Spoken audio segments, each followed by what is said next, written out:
നമ്മുടെ വളകാപ്പിൻ്റെ മെയിൻ 3 വർക്കേഴ്സാണ് ഈ ഇരുന്ന് പണിയെടുക്കുന്ന 3 പേര്. ആൻഡ് സത്യം പറഞ്ഞാൽ നല്ല ആത്മാർത്ഥതയുള്ള പണിക്കാരായിരുന്നു. അത്യാവശ്യം നല്ല കഷ്ടപ്പെട്ട് അവർ ഇലയൊക്കെ പൊട്ടിച്ചു കൊടുന്ന് അതൊക്കെ അങ്ങനെ വട്ടത്തിൽ ഷേപ്പ് ചെയ്ത് കട്ട് ചെയ്യാൻ ഒരുപാടായിട്ട് ഹെൽപ്പ് ചെയ്തു. ആൻഡ് ഈ പറഞ്ഞ പോലെ ഇതൊരു കുഞ്ഞ് ഫംഗ്ഷനാണ്.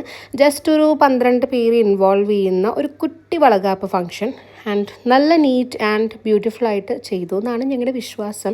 ആൻഡ് ഈ ഇരിക്കുന്ന വിളക്ക്, കിണ്ടി, പറ അങ്ങനത്തെ എല്ലാ സാധനങ്ങളും നമ്മൾ ഷോക്കേസിൽ നിന്ന് അടിച്ചു മാറ്റിയിട്ട് ജസ്റ്റ് ഡിസ്പ്ലേക്ക് വെച്ചേക്കണമെന്ന് മാത്രമേ ഉള്ളൂ. ആകെ ഫ്ലവേഴ്സ് മാത്രമാണ് നമ്മൾ പുറത്തുനിന്ന് മേടിച്ചേക്കുന്നത്.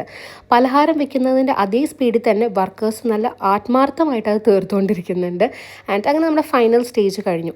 2:30 എല്ലാവരോടും ഡെക്കോറിന് ഹെൽപ്പ് ചെയ്യാൻ വരാൻ പറഞ്ഞിട്ട് ഓരോരുത്തരും എത്തിയത് 4 മണിക്കും 4:30ക്കും 5 മണിക്കുമാണ്. ആൻഡ് ഇതാണ് നമ്മുടെ കംപ്ലീറ്റ് ആയിട്ടുള്ള വളകാപ്പിൻ്റെ ലുക്ക്. അത് കഴിഞ്ഞ ഉടനെ തന്നെ നമ്മൾ ഗെറ്റ് റെഡി ഫോർ വളകാപ്പ് എന്നുള്ള സീരീസ് തുടങ്ങി. ആൻഡ് എല്ലാവരും കൂടെ ഒരുമിച്ചായതുകൊണ്ട് നല്ല ലഹളയായിരുന്നു. ഈ പറഞ്ഞ പോലെ സാരി ഉടുക്കാൻ ഒരെണ്ണത്തിന് ക്ലിയർ ആയിട്ട് അറിയാത്തത് കൊണ്ട് തന്നെ പരസ്പരം അങ്ങോട്ടും ഇങ്ങോട്ടൊക്കെ ട്രോൾ ചെയ്തിട്ടാണ് നമ്മൾ സാരി ഉടുത്തത് കംപ്ലീറ്റ് ചെയ്തത്. ആൻഡ് ഇത് എൻ്റെ മാത്രം വളകാപ്പല്ല, എൻ്റെ ഒരു ഫ്രണ്ടും കൂടെയുണ്ട്, ആൻഡ്രിയ.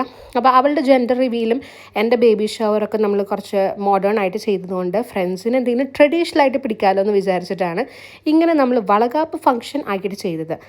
ആൻഡ് ഈ ഇരിക്കുന്ന ആർക്കും വളകാപ്പിന് എന്താണ് ചെയ്യേണ്ടത്, എന്തൊക്കെയാണ് ചെയ്യേണ്ടത് എന്നുള്ളതിൻ്റെ ഒരു ഐഡിയ ഇല്ല. ആകെ അറിയാവുന്നത് കുപ്പിവള കയ്യിലിടണം ആൻഡ് സ്വീറ്റ്സ് തരണം. ഇത് രണ്ടും മാത്രമാണ് ഞങ്ങൾ ചെയ്തിട്ടുള്ളൂ. ആൻഡ് കുറച്ച് നല്ല ഫോട്ടോസ് എടുക്കണം സാരിയിൽ, അത്രയൊക്കെ തന്നെ വിചാരിച്ചിട്ടുള്ളൂ. ആൻഡ് അത് ഞങ്ങൾ നല്ല നീറ്റായിട്ടും അടിപൊളിയായിട്ടും തീർത്തിട്ടുണ്ട്. അല്ലാതെ ഇത് ഒന്നുമില്ല.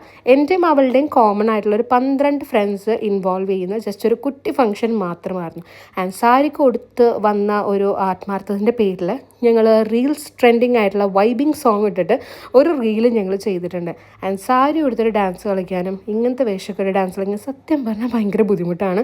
അതുകൊണ്ട് പെട്ടെന്ന് തന്നെ ഞങ്ങളത് കംപ്ലീറ്റ് ചെയ്ത പാട് തന്നെ ഞങ്ങൾക്ക് എല്ലാവർക്കും നല്ല രീതിയിൽ വിശക്കുന്നുണ്ടായിരുന്നു. അപ്പം തന്നെ ഫുഡ് കഴിക്കാനും ഇരുന്ന് നല്ല അടിപൊളി ചിക്കൻ ബിരിയാണി കഴിച്ച് ഞങ്ങൾ ആ പരിപാടി അങ്ങോട്ട് വൈൻഡപ്പ് ചെയ്തു.